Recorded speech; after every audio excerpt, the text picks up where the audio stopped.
Thanks for tuning in to this new show on Financial Advisor Television with Katie Braden, focused on video marketing for financial advisors. If you're not familiar with Katie, she is the founder of Innovating Advice, the industry's leading video marketing platform for financial advisors. Katie, I'm going to turn it over to you. Awesome. Thank you, Jay. And thank you so much for your team's encouragement there at FATV for getting this show off the ground. We've been talking about it for a while, so we are here. We are launching. So today's show is all about just taking it all in stride. So we are here chatting about everything dealing with framing, composition, your background, whether you're looking to improve your virtual meeting setup or you're starting to introduce video in your business. Now, this is the first in a series that could probably go on forever, but initially, we're really focusing on all of the elements in a free ebook I just released on 8 steps to get started with video. So, this is really focused on helping financial advisors better connect with their existing clients, grow their brand and their authority in the profession, and to better attract their ideal clients. But we know when we're starting anything new, you all have 101 things to do on your list. So this show is breaking down everything in that ebook piece by piece. Each week, we'll just be focusing on one specific area so that you can go ahead and take action. Because we know we overestimate what we can do in the short term and we underestimate what we can do in the long term. So just these little steps each week, before you know it, in a few months, you'll look back and be like, wow, the little things really do make a big difference. So today, in the first sort of 10 minutes or so, I'm really going to be giving some actionable advice and then bringing on some friends, including Jay, bringing him back to sort of get their thoughts, because it's good to learn from other people as well. So really, we're going to be looking at what most advisors are doing. A lot of people are still doing virtual meetings. So we'll look at your framing, composition, and background when you're inside, really being in your office doing virtual meetings. And then we'll look at maybe flexing some of those rules if you're actually leveraging video, recording video for clients or marketing. And then we'll look at some of those rules if you're actually going to be brave and go outside for a change of scenery. So really thinking first, framing and composition. So what does that mean? It's really about where you are framed in your shot. And I have a degree in photography, so spent a lot of time doing this. And I have to say, one of the things that has been most entertaining to me throughout the pandemic is how much everyone seems to love their ceilings. So continuing to see this because I work with advisors all day long, let's see a little bit less ceilings. So generally, when you think about framing and composition for these virtual meetings, you want to make it feel as close to an in-person meeting sitting across from a desk or a conference table, sort of those elements that you would normally see there. So here you can see I've got head, shoulders. I know I've got too many hand movements, but you want to see a little bit of that because that's what you would normally see.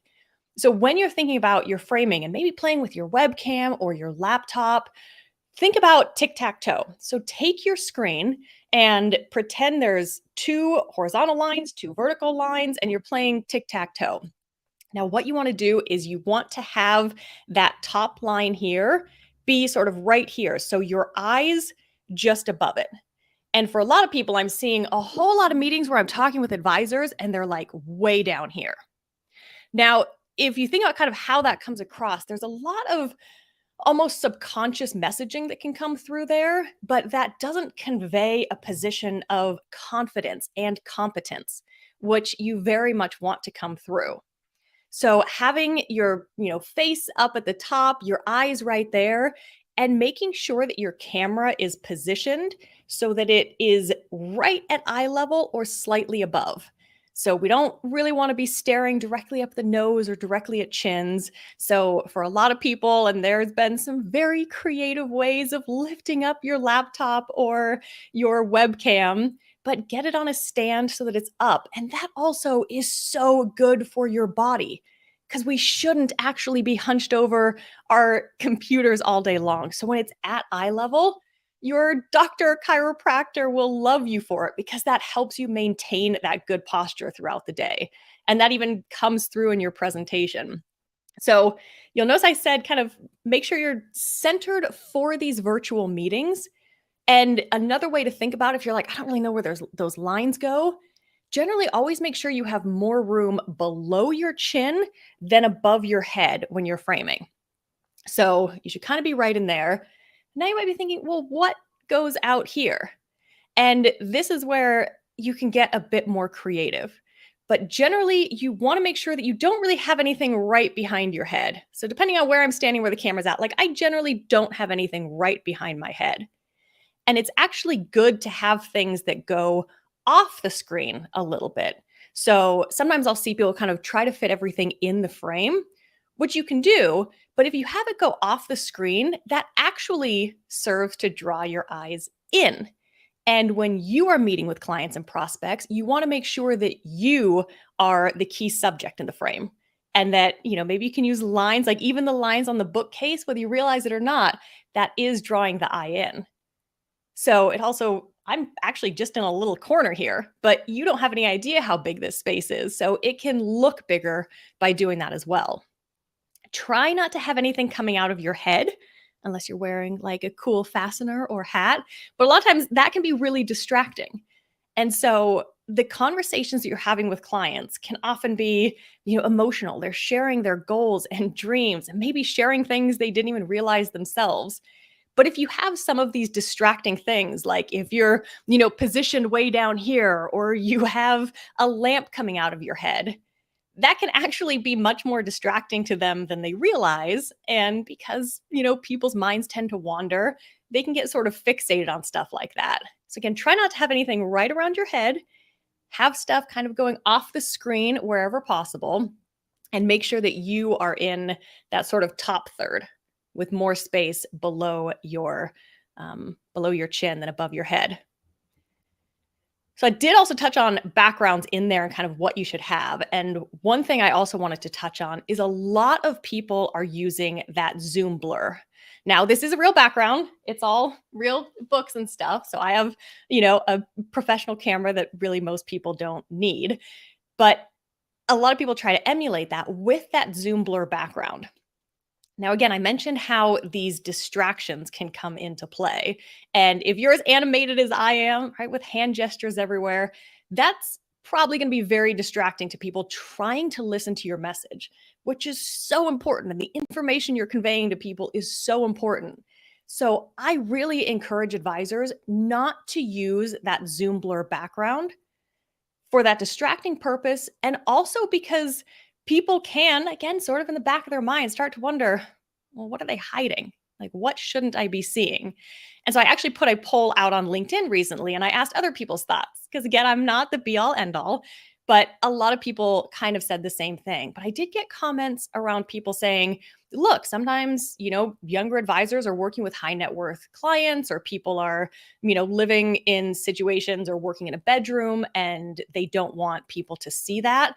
And I totally get that. And I was in that situation as well. During the pandemic, I had to move my office into the corner of our bedroom. I mean, tiny, tiny corner. So I had, I don't know, like 4 feet by 3 feet, maybe. I don't even think it was that big, but I made it work to kind of, have some light coming in. So whatever you have to do, try to create a background that does work for you. And that's kind of what these sessions are about. I'll do another one of these in the future. So if you want to come on and be one of the people to get some live coaching to kind of say, look, I've got a tricky situation in a small office. I can't really turn my desk around. We can get creative with that. But also know that so much of it comes through with your confidence. Again, think about the start of the pandemic when, all of the talk shows went virtual and celebrities were working from home. I mean, people had terrible backgrounds and crap in their backgrounds. And, people that have tens of millions of dollars had horrible backgrounds. So a lot of it comes down to your confidence and knowing that it's so much more about you and your knowledge and your ability to connect with clients and prospects than it is about, whether you have a bed in your background. People get that now. It's okay. We appreciate that you're working from home and hopefully giving you more flexibility. So now we want to look at Well, what if you're actually recording videos? So it's not about meeting virtually. You're like, hey, I want to start leveraging video in my business and put video on my website and social media and build my brand. Well, you can get more creative there, and it's often good to get more creative there. So by that, I mean going a bit off center. So again, thinking about those three lines, you can use those rule of thirds and actually kind of position yourself in other places. And that can work out really great if you're going to be adding some editing, having more space to, add graphics or add language, use that white space over here. Or you can get really close to the camera if you want to lure people in, with a message, grab their attention. It doesn't always have to be so cut and dry positioned. Closer, further away, you can have more hand gestures.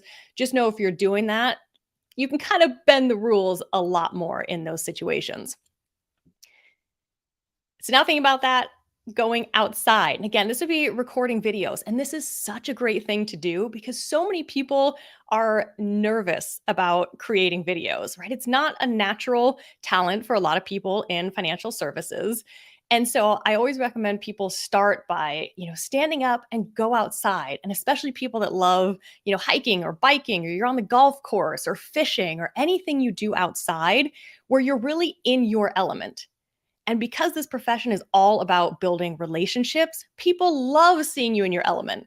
So you'll feel better because your brain is, a little bit more relaxed. You're not thinking about things so intensely. So if you're thinking about videos other than TikTok or Instagram reels, make sure that you are holding your camera in landscape mode.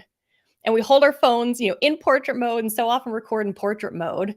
But if you upload that to YouTube or Vimeo, then it ends up just being that little sliver of the frame with huge black, columns on either side. So record just like you're watching this here, record in landscape mode. And again, just make sure that you're holding your camera. Smartphones are brilliant for this. You don't have to go buy another camera. Hold your smartphone, again, at eye level or above. Just make sure, again, you're keeping that good posture and you've got that nice eye level. Selfie sticks are great things. I know it sounds silly, but thankfully they're very inexpensive. Hold those and then show a bit of your background. Because when you're out there, that will grab people's attention, especially as you start to put videos out on social media and everything. Seeing that change of scenery, people go, oh, what's going on here? Or if you're a golfer and you specialize in working with golfers, that's going to grab people's attention just based on where you're at. So again, think about that rule of thirds, but you can play around, again, being off center a little bit, being a little bit closer. You have more flexibility there. But the main thing is making sure you're in portrait mode for most of them.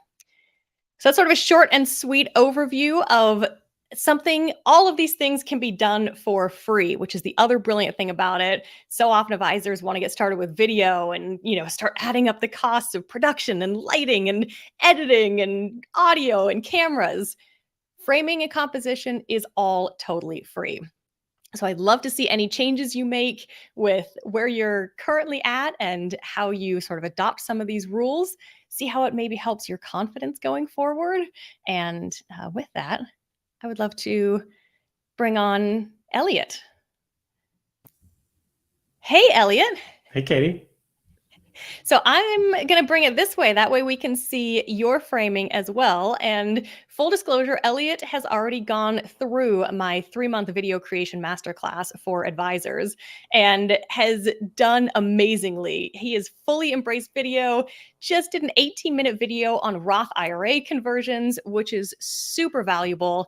Elliot, you have such a great presence on video. So as you kind of think back to what you've learned throughout this and how you've adjusted some of your framing, what are some thoughts that you'd share with other people? I think just getting comfortable on camera, and you did a good job bringing that out in me and just recording wherever you are. And then from there, just being able to adjust it as you go and make small tweaks, and they can make a big difference. Like the screen you're looking at right now, I just tilted my desk maybe 45 degrees from where it was before. Yeah, and that made a big difference because you used to have a little bit, more, and then we kind of worked together and saw that there was an opening there in your background for your logo. Yeah, which it's not perfectly in frame, but I also leave an empty wall for other recording I do back here. Yeah. So and you have different angles in your room there as well. I do. So for client calls, I have this view, and for recording, I have different setups. Yeah, and that's another thing that a lot of people have been working on as well, is to kind of say, okay, even within, a fairly small space, how can you get creative just to have that change of scenery? And I know when you do the videos that you put out there, you also use that, offset technique, right? You're usually a bit off center. You keep all that space for all your great graphics and information. Exactly. Any other thoughts on framing, or because you've done it all, you've done inside, outside, different views, client meetings, videos. Outside's hard. I'd probably get started inside if you're trying to go down the video path. I would definitely do inside just because it's easier to control lighting, easier to control what's going around you. Outside's a little bit tough. Yep. I totally agree with that. Well, Elliot, I'll probably bring you back on in a minute. I'm going to bring Jay on here. Jay Coulter, how are you? And I think I've got a little bit of a glitch with Jay's internet here. Elliot, do you see that as well? Yes. Okay, I'm going to bring Jay off, and I think we've got Mary there. This is always the fun of live bits. I'll take Mary off, but here's the thing. I actually love it when things don't go perfectly. And this is one of the things that I really, really love about Livestream. And I encourage advisors to do Livestream because it's fascinating how it kind of forces you to go with the flow and realize that everybody knows that things go wrong. Internet goes out, technology goes out, like all kinds of things can go wrong. And it's totally okay. People understand that and people are going to forgive you. So it's a good way, even if you stream to a channel that nobody's on, it can be a good way to actually get practice with things and realize that not only are your videos never going to be perfect, they shouldn't be perfect, because that's why I focus so much on easy and authentic video. And by that, when I say easy, I mean not spending thousands of dollars, renting a studio, spending months working on a script, reading a script from a teleprompter. I talk with a lot of advisors that have gone down that path, and there's absolutely a place for it. And I know amazing people in the profession that do it. But when that's where you're getting started, so often people watch those videos back and they're like, well, that doesn't look like me. It doesn't feel like me. They were so nervous. So that's why I work with advisors on how do you get comfortable. Elliot mentioned that, get comfortable first. So getting comfortable on video, doing it easily. You can record on your phone, on using all of the tools that you already have. Just get started. That's why the ebook is 8 steps to get started. And then the authentic piece, when I say that, I know that's kind of one of those words that gets thrown around there, but that's showing up as you are. And I know I started in the profession very young. I worked for my mother, and people always said, oh, that's really sweet. You brought your daughter to work today. I was like, well, technically, yes, but also I am competent and capable. So I know how challenging it can be to try to prove yourself in the profession, whether you're a career changer or you're young or, you're a minority. It can be really challenging, but people, even high net worth people, want to connect with other people. So I really encourage advisors to kind of break down that professional persona and show up as you are. That's why I love people going outside and sharing your hobbies and being in your element. And it doesn't always have to be, looking perfect and sounding perfect. Just be the person that you are whenever you're live in front of a client or prospect, or out to dinner with a client or prospect. So with that, I'm going to try to bring Jay on again. Jay Coulter, So how what are was you? going on before? I think it was just kind of freezing. I think I gave you the internet that I have been dealing with for How the about last few that? months. Well, it happens, and you do have to roll with it. You do. And it's okay, right? That's right. And Jay, you do a whole lot of interviews with all kinds of people in the profession. So you are also constantly seeing people's framing, how they're showing up on video. What are some of your thoughts on sort of some of the typical setups that you see and where there might be room for improvement? Well, admittedly, Katie, I've learned everything from you, so this is a little bit self-serving, but not over-engineering your studio. I do find, especially when I'm bringing on portfolio managers or economists that have no technical setup skills, and then during the lockdowns where they didn't have a tech team around them, they seem to have more anxiety about their setup than the actual content that we were discussing. So If I'm interviewing somebody, I try and create that buffer beforehand so I can get them comfortable and they can see how things are set up. My number one goal as an audiophile is to make sure folks have a microphone because, in my opinion, that makes all the difference. And then I'm jealous of your setup, and we're going to re-engineer our studio here in the coming weeks. I like the depth perception that you have there. I think that makes a difference. If you look at some of the industry thought leaders in the studios they have, you can really get some good ideas. Yeah, you can get some great ideas. And even thinking, I don't watch CNBC, but when the whole meme stock thing was going on, my husband was watching CNBC and I came downstairs and I was just cracking up. Like, I think I actually took some video and screenshots on my phone because they had like actual billionaires on. And one guy, I have no idea who he was, but he's live on CNBC. He was, I don't know, 174 years old.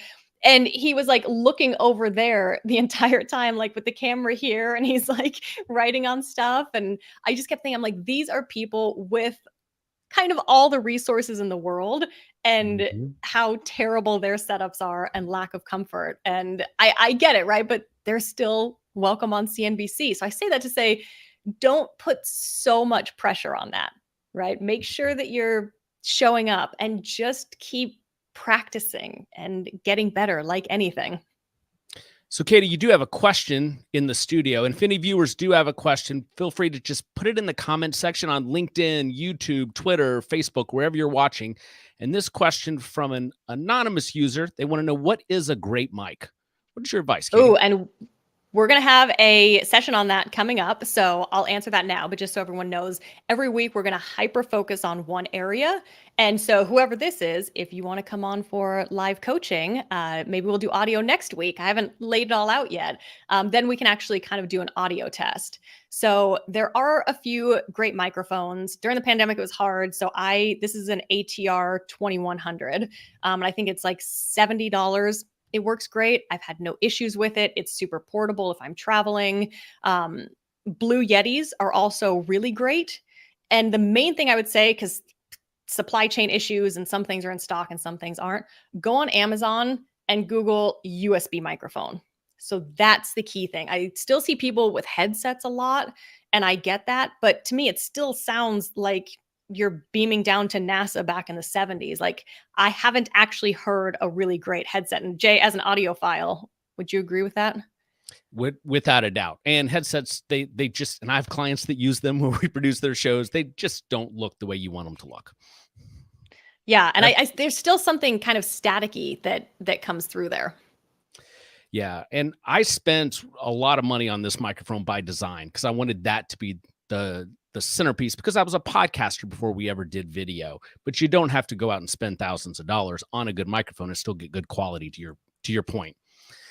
And Katie, you have another question. I think I was just say the Blue Yeti I looked up last night. I think it's on sale, right? It's like 31% off on Amazon right now. It's like $69 or $79. So not a big, I would say huge ROI for the difference it makes.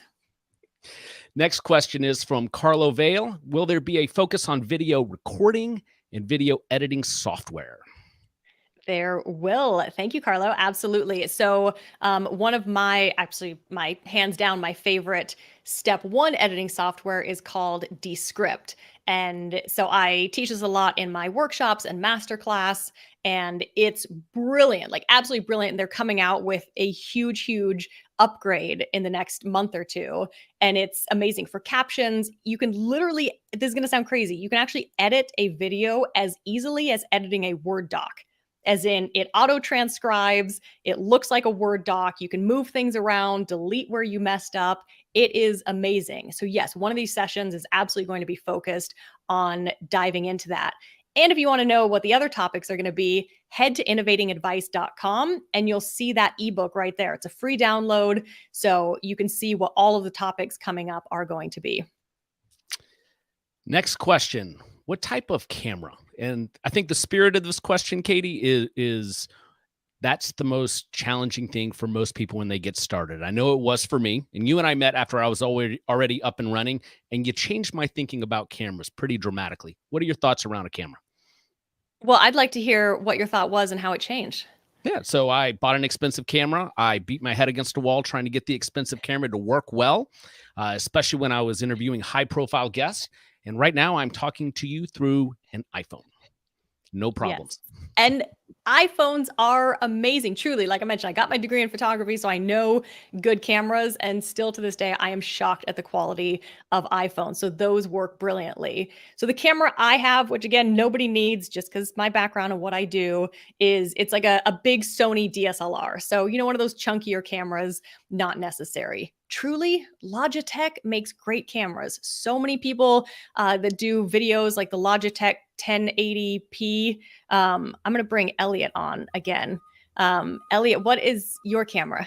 I have a Logitech Brio, so it's one of the higher end Logitechs. Yeah. Yeah. I knew there was a Logitech in there, but they're great. And Logitech's been around for a long time. They work well. You can have different wide angle lenses. But yeah, if you want to go outside or you want to even record videos in your office, smartphones are amazing.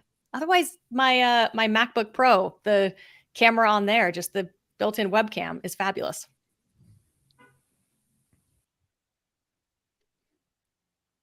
Good. Is that all the questions, Jay? Thank you for keeping an eye on that. And Stephen, hello, wellness coach. Love it. Get outside, exercise.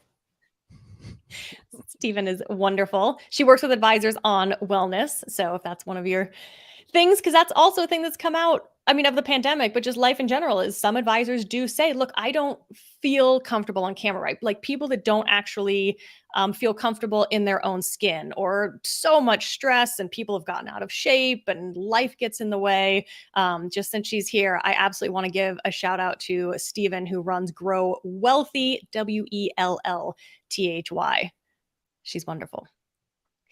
Well, Jay, we are almost coming up on half an hour. I want to make sure that we do keep these shows focused for a half an hour. People can grab their coffee, grab their lunch, come, hopefully get some great takeaways. Thank you to all of you that participated in the chat, that joined us, or even those of you that are watching the recording. And Jay, thank you again to you and your team at FATV for having us on. Excellent, Katie. We'll see you next week. Awesome. Thank you all. Thanks, Elliot.